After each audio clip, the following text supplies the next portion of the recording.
The tale of my discovery of how to amplify my magic carries a somber beginning, a harrowing narrative that commences with the abduction of the person I hold most dear in this world. Guided down a dimly lit stone corridor, my arm cruelly twisted behind my back, the flickering torches casting eerie shadows. At last we reached a formidable door, and an unsettling whisper slithered into my ear. "You've brought this upon yourself," the wicked voice sent shivers down my spine. I cast a disdainful glance over my shoulder at the man dressed in fine attire.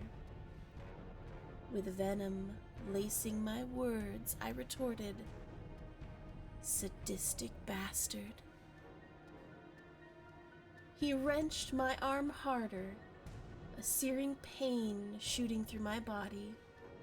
I clenched my eyes shut, determined not to give them the satisfaction of hearing my cry. The door swung open, and I was unceremoniously thrust inside. The heavy thud of the door reverberated through the chamber as it closed behind me.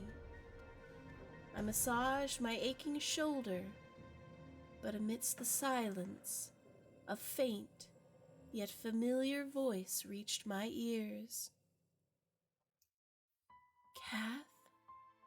The soft voice quivered. In the feeble torchlight, I discerned a figure in the room's center, clutching their chest in agony.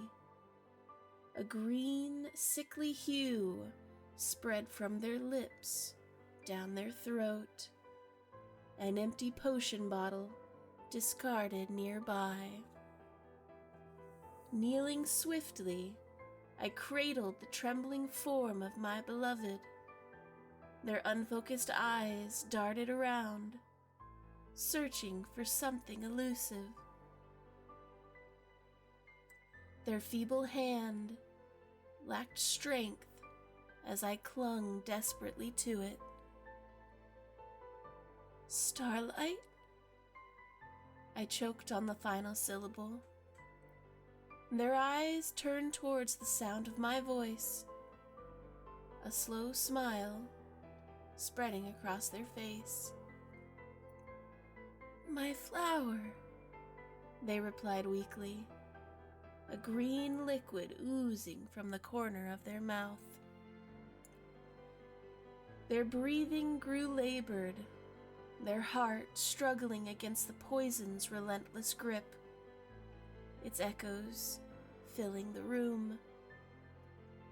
Tears flowed freely down my cheeks, for I possessed no potions, no herbs, no magic that could save them. I only watched as the toxin continued its deadly journey. This was his parting cruelty, that vile man. "I'm sorry, my love. I'm so sorry." My voice began to tremble with pain.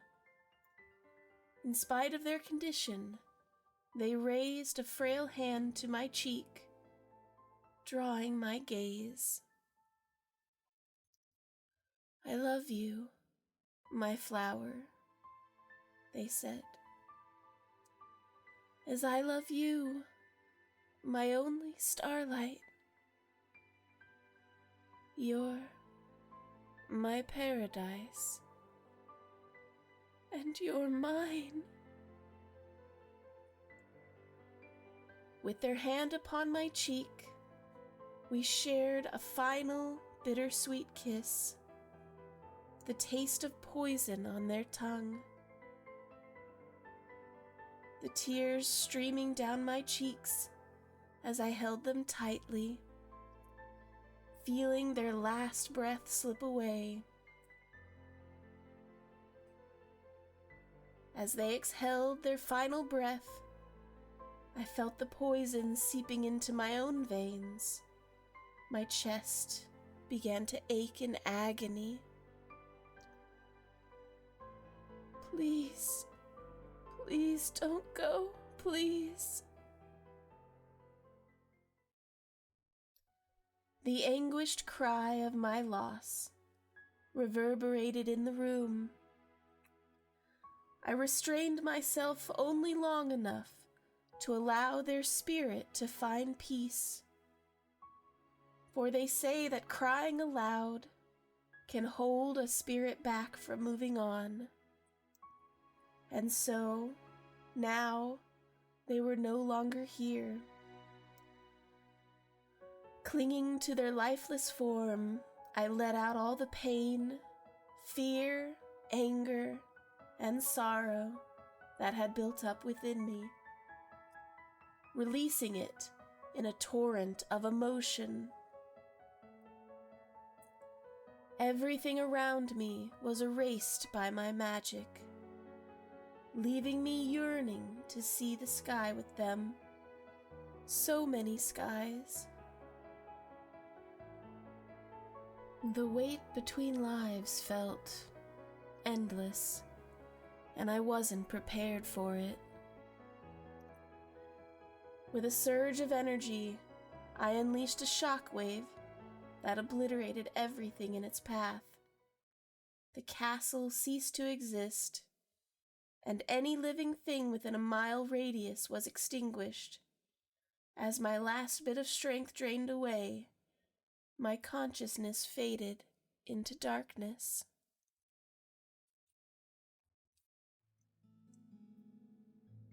Sometime later, Sebastian stands beside me, both of us placing flowers amidst the rubble of a decimated castle wall. "We ought to depart soon. The ground is perilously unstable," Seb comments, his gaze averted. A silence lingers between us for a while. "Cath?" he inquires. I turn away from the devastation I had wrought and offer Seb a reassuring smile. "I'm right behind you," I respond, hastening to join him. There's no need to burden him with the knowledge that I can remember this time.